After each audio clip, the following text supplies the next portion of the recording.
Assalamualaikum warahmatullahi wabarakatuh. Wadia balad ATE official di mana wae ayana. Alhamdulillah wa syukru ala ni'amillah.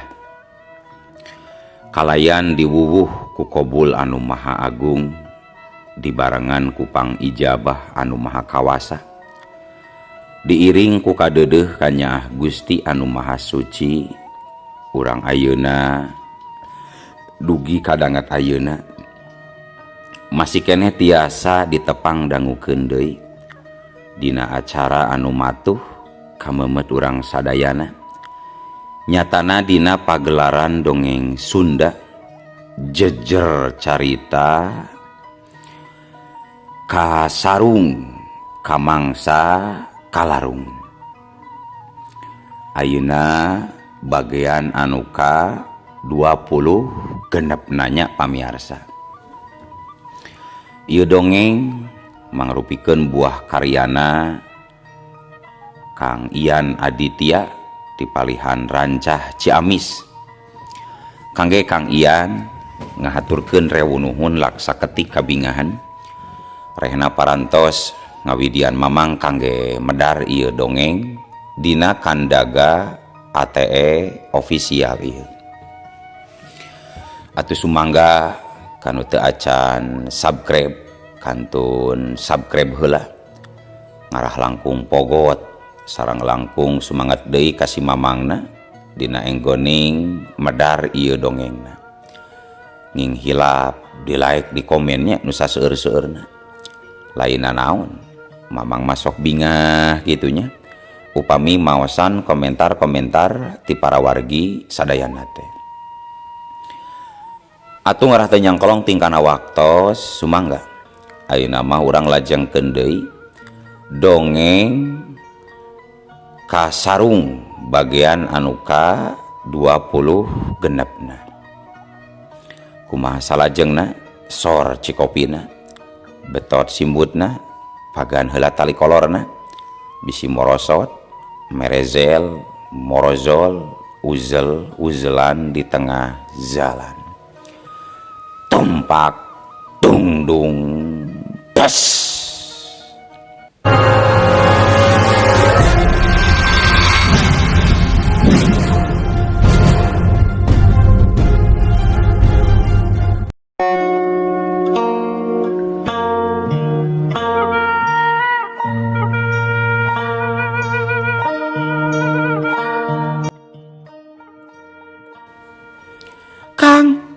Kang Andika, Cek wanoja geulis hideng santen bari neuteup. Nyilas mini? Kitu cek Andika semu kaget. Sabab dirina teu pernah nyangka bakal patepung deui jeung wanoja nu salila ieu teu weleh aya dina hatena. Kang, na akang tos poho ka abdi Kang.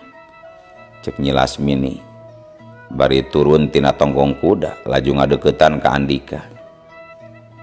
Nyante atunyi saha jalmana anu bisa mopohokeun ka wanoja geulis sapertos salira. Hampura akang sanes teu emut, tapi dumasar kana kaayaan jeung kanyataan akang can bisa nepungan deui ka Nyai. Ngadengi caritaan kitu ti Andika, hate nyilas mini kacida bagjana kaayaanana lir ibarat kembang karek ligar. Sabot keur kitu si panyair mabok kadenge kukulutus di tukang.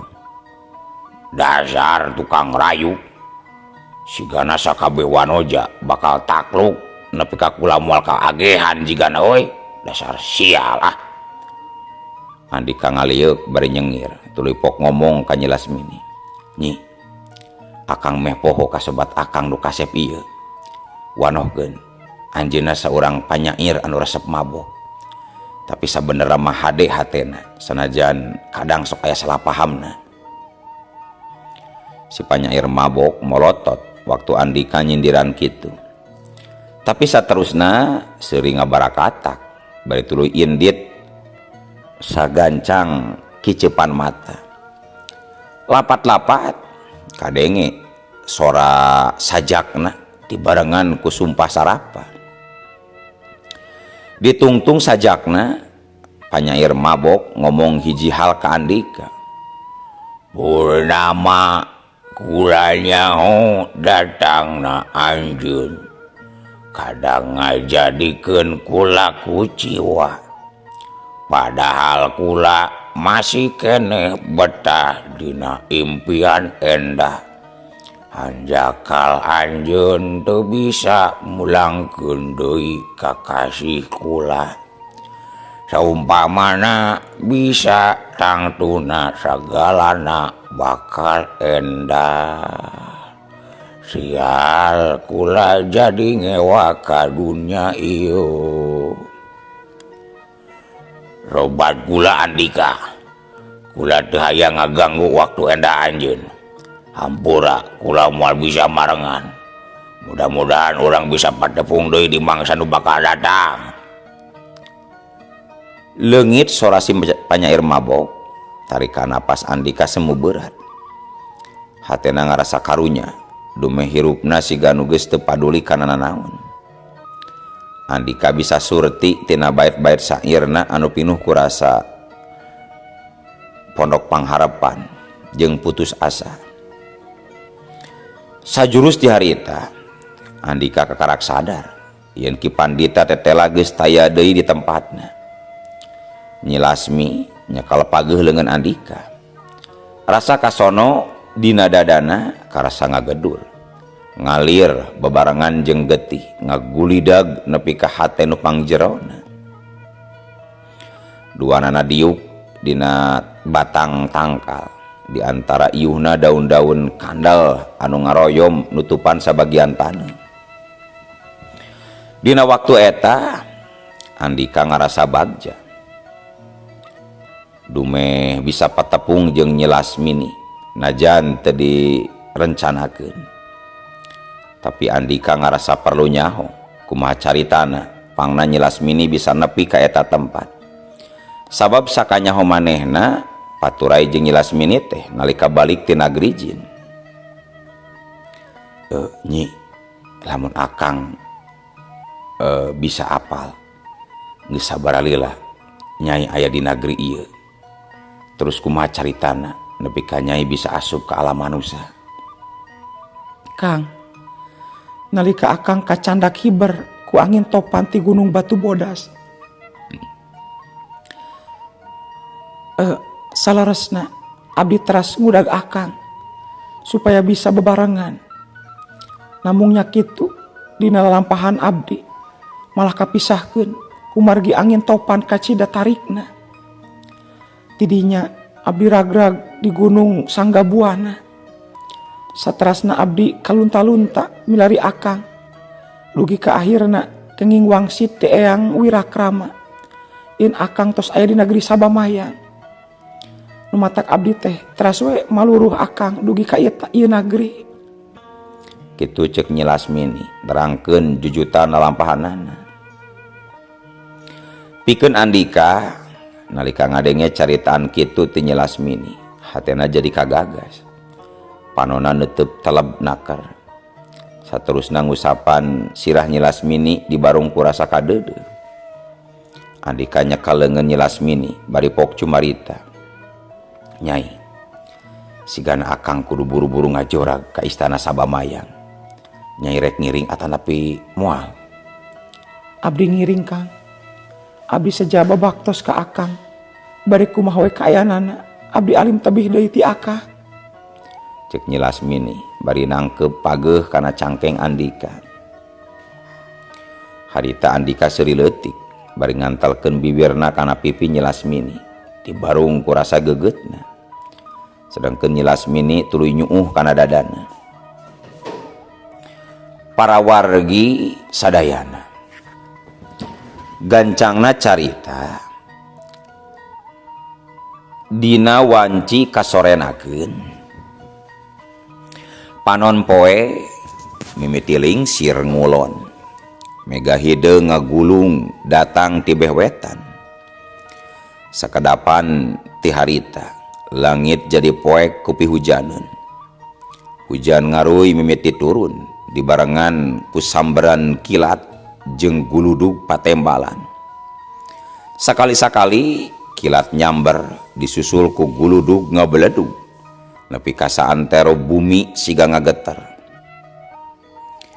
Ci hujan anu tadi ukur ngaruy kiwari robah jadi ngagebret gede siga cai nu dicicikeun ti langit.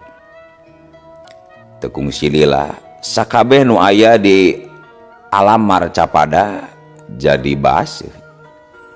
Laut ngagulida ku ombak, walungan ngaguruh ku caa, sawah-sawah kakeueum ku cai, solokan-solokan leutik kabanjiran, angin tiis niup nyucuk nepi ka jero tulang sumsum. Dina pada eta katempo aya dua urang jalma nu pating kolebat nembus ngagebretna hujan anu tarik.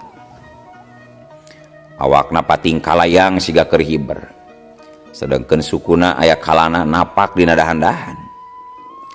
Nalika geus nepi ka hiji wangunan anu dijieun tina batu marmer, reg duana ngaralandeg ngeureunkeun lumpatna. Dua jalma eta taya lian nyaeta Andika jeung Nyi Lasmini anu geus nepi ka kaputren istana nagri Sabamayang demi ngabebaskeun Nyi Putri Cupu Manik. Kayaan di sabudeureun tempat eta kacida sepina. Taya sora naon-naon iwalti nyebretna cai hujan anu pating paralak kana suhunan. Andika teu gagabah sanajan tempat eta kacida sepina. Angger waspada. Bener pisan nalika manehna ngadenges sora nyurigakeun. Harita aya sakolebat dua kalangkang beureum ngabalesat dibarengan ku kilatan cahaya bodas nyamber ganas narajang ka Nyi Lasmini. Sering. Kalayan gesit Nyi Lasmini bisa nyingkahan eta serangan. Sanajan keurina kayaan kaget. Wusus jorelat. Dina waktu eta Andika oge teu luput tina serangan nalika salasa hiji kalangkang beureum narajang ku sabetan pedang ngarah kana beuheung. Tiuk lep. Andika rikat ngelok. Plaus. Sambaran angin tina sabetan pedang musuh kacida kuatna. Cas. Sabaraha lambar buuk Andika kapapas ku seukeutna pedang. Jalma nu make pakaian beureum ngagerem. Sorot matana seukeut mancarkeun hawa maut. Bari ngagorobok eta jalma nu make jubah beureum teh ngalayang bareng jeung pedangna nu nyeleber. Nyebarkeun ancaman ngagempur taya eureunna. Wudu terang, hiup terang. Dangat harita Andika masih ngandalkeun pedang naga hejo pikeun nahan serangan. Tapi sakali eta mah Andika kawalahan. Pertahananna bisa dibongkar kalayan gampang. Sanajan manehna geus ngaluarkeun jurus salapan naga hejo. Tapi tetep jurus-jurus pedangna kateteran. Wududut. Serangan pedang musuhna ngolebat rek nurih kana jantung. Seratrang. Andika mental cukup jauh nalika nakis panerajang lawan. Nyi Lasmini ngagerung ambek waktu nenjo Andika kadese. Dina kayaan genting kitu Nyi Lasmini laju ngaluarkeun ajian alam roh hejo. Wus. Cahaya hejo caang gumilangan ngabarasat ngalabrak dua jirim anu make jubah beureum nepi ka duanana mental tuluy ngabanting kana sisi benteng. Duh kabrung. Sapada harita benteng tina batu teh ngapurulu rubuh. Kurinjal. Dua jubah beureum gentak hudang deui. Satulina pating kolebat deui narajang leuwih ganas. Hududut. Jurus-jurus pedang tingkat luhur pating salaber ningker ka Nyi Lasmini. Hiup terang jebelo ceras.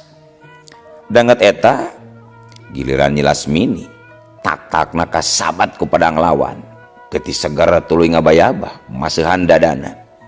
Awakna laju ngagaleong. Dina waktu eta Andika rikat ngabelesat nyambar Nyi Lasmini pikeun dibawa indit. Sebab percuma nurikeun tarung oge lamun Nyi Lasmini nepi ka hanteuna mah. Dina pikirana keun wae heula isuk jaganing geto manehna bakal datang deui ka kaputren istana sabamayang lamun Nyilasmini geus cageun. Beungeut pias Nyilasmini ngajarikeun Andika hariwang. Sedangkan Tatu dina tak-takna masih kene baloboran ku getih. Saterusna tak tak tak. Andika notok sabaraha aliran getih dina urat Nyilasmini sangkan teu ngocor teuing getihna. Usahana hasil. Tapi sebagian kulit awakna robah semu biru nandakeun yen Tatu tina akibat sabetan pedang ngandung racun ka cida kuatna. Harita Nyilasmini nyarande kana pangkuan Andika cipanona murubut maseuhan dada. Sing tenang Nyi, sing tenang, ulah salempang, akang pasti menang ubar pikeun salira, cek Andika kalayan sedih. Andika neuteup Nyilasmini pinuh ku rasa kahariwang anu teu kaukur. Hariwang bisi tereh paturai dan paleungeuna musa buuk Nyilasmini, kitu deui Nyilasmini neuteub sedih. Harita hujan masih kena ngagebret can raat-raat. Sedangkan Nyilasmini kayaana tambah parna. Sakujur awakna lemah balukar tina racun pedang pasukan jubah beureum nagri Sabamayang. Danget harita pikeun Andika taya deui pilihan iwati kudu sagancangna neangan obat anti racuna. Kalayan gancang Andika mangku Nyilasmini saterusna dibawa lumpat ngabelesat nembus kandalna leuweung ke arah suku gunung belah wetan. Sanajan angin ngagelebug cukup tarik ngahalangan laju lumpatna tapi teu ngurangan kagancangan Andika. Maklum Andika dina lumpatna ngagunakeun elmu ngahampangkeun raga anu kawilang sampurna. Nalika jog anjog ka suku gunung, Andika luncat ngaliwatan hiji walungan leutik. Dina pada eta saberkas kilat ngabaranyai nyaangan poekna peuting. Reg Andika ngarandeg sarta ngalieuk ka tukang. Sabab nalika waktu kilat ngabaranyai manehna nenjo aya saung di peuntaseunana. Dina hatena ngagerentes. Sanu nyaho eta tempat bisa dijadikeun pangungsian sementara pikeun ngubaran Nyilasmini. Aing kudu mastikeun heula kayanana. Kitu gerentesna Andika. Gancangna carita Andika eta geus nepi ka saung nu tadi katenjo kacaangan ku cahaya kilat. Satuluyna Andika keketrok bari uluk salam. Sampurasun. Sampurasun. Rampes. Kadenge tembal saurang nini-nini ti jero saung bari mukakeun panto. Sanggeus panto muka Andika nenjo saurang nini-nini nangtung make tudung tina samping anu geus butut tur bau hapeuk. Si nini katenjo kageteun waktu dihareupeunana aya saurang jajaka bari mangku saurang wanoja geulis tina kaayaan sepak tur lemah. Ari anjon saha ujang? Tanya si nini bangun anu gugup naker. Manehna sieuneun bisu nu dihareupeunana teh rampok atau manusia kajajaden. Tenang nih, ulah sieun, kuring mamanusa biasa siga nini. Kuring rek menta tulung supaya nini daek narima kuring jeung kakasih kuring anu keur gering parna ieu. Kuring perlu lumpat pikeun ngubaranana nini, perlu tempat. Sakadapan si nini neuteup Andika siga hayang mastikeun yen jalma dihareupeunana bener-bener jalma bener. Nya sok atuh geura bawa asup kakasih ujang teh ka jero. Taguan sakedeung nini rek nyiapkeun caihan euteula. Hatur nuhun nih, hatur nuhun. Kuring jadi kautangan budi ku nini. Teu nanaon Jujang. Adatna ieu manusia mah kudu silih tulungan. Ucap si nini bari tuluy ngaleos ka dapur. Sementara Andika tuluy ngagolerkeun Nyilasmini dina luhur dipan awi. Sing sabar geulis, sing percaya ka akang. Akang pasti menang ubar keur salira. Cek Andika bari ngusapan pipi-piasna Nyi Lasmini. Teu lila ti harita si Nining geus datang deui bari mawa wadah eusina cai haneut jeung salembar lawon pikeun ngelapan tatu Nyi Lasmini. Saterusna Andika ngaluarkeun pusaka keris inten tina balik pakaianana. Satuluyna tungtung keris teh diantalkeun kana tatu Nyi Lasmini pikeun nyedot racun anu nyaliara dina awakna. Sakujur badan Nyi Lasmini ngageleter hebat nalika getih hideung kaluar tina tatuna. Sedangkan keris inten bebaranyayan ngaluarkeun cahaya herang. Cukup lila keris inten ngaluarkeun racun tina badan Nyi Lasmini. Nepi ka akhirna sakabeh racun bisa keluar. Anu nyesa ukur tinggal doang tatuna urut sabatan pedang. Panon Nyi Lasmini lalaunan beunta nalika usapan haneut nyabak tatu dina dadana. Kalawan samar Nyi Lasmini nenjo Andika anu satia ngajaga dirina sarta saurang nini-nini anu nangtung teu jauh ti dirina. Kang, cek Nyi Lasmini laun sorot panona layu dibarung ku ngalemberehna cimata. Hatena ngarasa kagagas ku kasatiaan Andika. Nyai, akang aya di dieu teu jauh ti salira. Palon Andika bari nangkep pujaan hatena. tos sabar alami abdi di dieu Kang. Ari itu saha? Nambe oge sawangi Nyai. Itu mah si Nini anu tos haat bager ka urang nyadiakeun tempat kangge nyiruruk pikeun ngubaran salira. Cek Andika hatena ngarasa regreg dumeh Nyi Lasmini geus sadar deui. Kang, manawi teh abdi tos tilar dunia. Kumargi tadi nama sakujur badan meni asa dipanggang Kang. Muji syukur ka Pangeran Nyai, dumeh Nyai tiasa kene salamet. Kitu cek Andika bari mere celepot teh nyium haneut kana tarang Nyi Lasmini.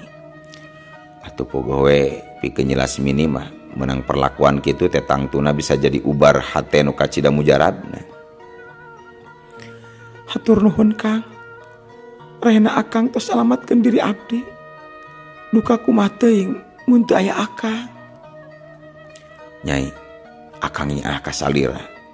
Makan akang sate kapolah ngubaran supaya urang bisa kumpul dina kayan salamet. Kitu harita Andika ngedalkeun isi hatena. Sanggeusna racun dina awak Nyi Lasmini bisa sirna. Para wargi sadayana. Waktu muter kacida cepetna.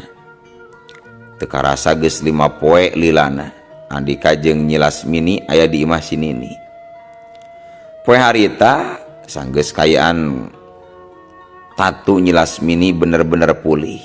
Andika tuluy amitan ka si Nini bari nganuhunkeun kana sagala kahadeanana. Nih dinten ieu abdi saja amitan. Hatur nuhun kana sadaya kasayan ti Nini.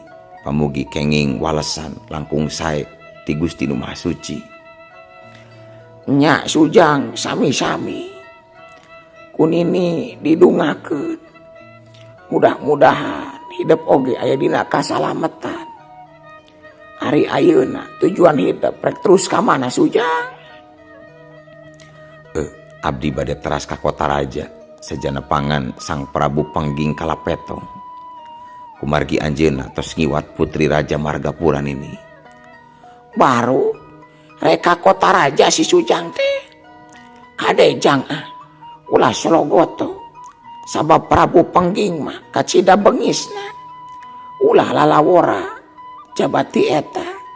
Kapan prajuritna oge sarakti. Sedangkan hidup ngan ukur duaan. Kade pikiran deui eta sacara asak ujang. Mohon ini. Tapi dalah di kumaha. Kumargi teu aya deui jalan sejen. Iwati kadah dijorag saenggalna nini. sabot keur aya dina paguneman kitu di luar. Dua kalangkang hideung ujug-ujug nangtung di buruan saung si Nini. Beungeut eta dua kalangkang ditutupan ku tergos, sedengkeun dina tonggongna masing-masing ngadaplok pedang. Panonna neuteub seukeut ka arah panto. Saterusna salah seorang di antarana pok ngomong, "Kang, kula yakin si Andika jeung bebeureuna masih aya keneh di dieu. Hayu urang beresan ayeuna keneh Kang. Huluna urang penggal pikeun satorkeuneun ka Sang Prabu." Pikiran alus euy, gancang dobrak pandona gancang. Tembal nu saurang, satuluyna hiu breuah. Sora ancurna panto ngajurung ruas si Nini nu keur sare dina dipan awi. Awak peotna jeung kariput beungeutna ka tembong ngaguratkeun rasa sieun nu pohara. Waktu nenjo dua jalma make baju hideung asup ka saungna. "Nini, nah kamana inditna dua jalma tadi? Geura bejakeun," sentak salah saurang di antara maranehna. Naon maksud anjeun duaan? Nini teu ngarti." "Tong ngabohong sia Nini. Panaon kuring can rabun deuleu. Poe kamari kuring nenjo eta pamuda jeung wanoja di dieu sia." "Hampura ujang. Mun dua nonoman eta maksud anjeun tadi isuk pisan manehna indit di dieu." "Kurang ajar. Aduh, ilaing duaan daguan kula euy bakal ngudag ilaing. Kang, ayo Kang, urang udag enak keneh Kang." Kitu akhirna dua prajurit khusus nagri Sabamayang laju ninggalkeun saung si Nini bari dina kayan ambek. Lumpatna Andika jeung Nyi Lasmini kiwari geus anjog ka hiji leuweung gerotan. Leuweung eta katalah minangka leuweung anu loba sasatawan buruanana. Dimiti kelenci mencek tur cangehgar jeung sajabana. Nincak tengah poe Andika jeung Nyi Lasmini anjog ka hiji talaga nu caina herang ngakenyas semu biru. Di dinya duanana ngareureuhkeun kacape handapeun tangkal gede sisi talaga pisan bari ngarasakeun nikmatna hawa tiis. Dua pasang panon eta nonoman antang neuteub kana herangna cai talaga bari sempal guyon gogonjakan. Teu lila sabot keur antang kitu kalawan ngadadak manehna nenjo dua kalangkang hideung ngalayang dina luhureun talaga. Sial, dua prajurit Sabamayang geus nepi ka dieu nyi, ceuk Andika bari rikat nangtung dituturkeun ku Nyi Lasmini. Dina pada eta sagelombang angin serangan jarak jauh ngahiuk narajang Andika jeung Nyi Lasmini. Wut! Kalayan gancang Andika gentak luncat ka kenca, sedangkeun Nyi Lasmini ngalayang ka katuhu. Bruah! Serangan maut eta ukur ngahanca cai talaga nepi ka mancaura ka luhur. Ilaing duaan durjana laknat rasakeun sia pangwalsi kaula, cek Andika berjorelat jeleng ngajorelat sedangkeun leungeun katuhuna didorongkeun ka hareup. Bluas! Saranggem kekuatan tenaga lapisan rongkah narajang tanpa bisa disingkahan. Camron kalayang wujubar. Dua prajurit Sabamayang ragrag ke tengah talaga. Tapi hebatna dua prajurit eta teu nepi ka ti karelep. Malah teu kungsi lila. Duanana pating belesat mumbul kaluar tina jero cai bari mesat pedang. Sreng-sreng wut gurilap. Dua panarajang pating gurilap katojo ku sinar srangenge. Sabetan jurus-jurusna kacida ngabahayakeun kana jiwa lawan. Tang! Andika sabaraha kali nakis ku pedang naga hejo bari balicetan di tengah kepungan dua musuhna. Nenjo kayan kitu Nyi Lasmini kacida hariwangna sabab dirina paham kumaha jahatna lamun seug eta pedang musuh nepi ka ngahanca Andika. Dirina geus bisa ngarasakeun hebatna racun eta pedang. Maka dina waktu eta manehna ngolebat ka tengah pakalangan demi mere bantuan ka Andika. Bet hus. Tajungana ngahiuk ngarah ka salasa urang. Camrot bangkieung gabruk. Eta prajurit tuluy nambruk kahantam ku tajongan mautnya Lasmini. Sedangkeun saurang deuna masih keneh narajang ganas ka Andika. Sret sabetan pedangna ngahiuk bang barung ngarah kana beuheung. Lap Andika rikat ngelok plos. Sabetan pedang musuhna ukur liwat luhur embun-embunanana. Dina waktu eta Andika secara kilat nyabatkeun pedang naga hejo ngarah kana pigeulangan suku lawana. Wut ceras. Tapi tina kayaan keur kitu ujug-ujug Allah waktosna kabujeng seep wadia balad ATE ofisial keun atunya ieu dongeng teh urang cekapkeun we heula dugi ka dieu. Insyaallah enjing pageto baris dilajengkeun deui. Atuh ku kitu ku kieuna mamang saja amit mungkur amit mundur ti payuneun para wargi sadayana. Hayu ah. Assalamualaikum warahmatullahi wabarakatuh.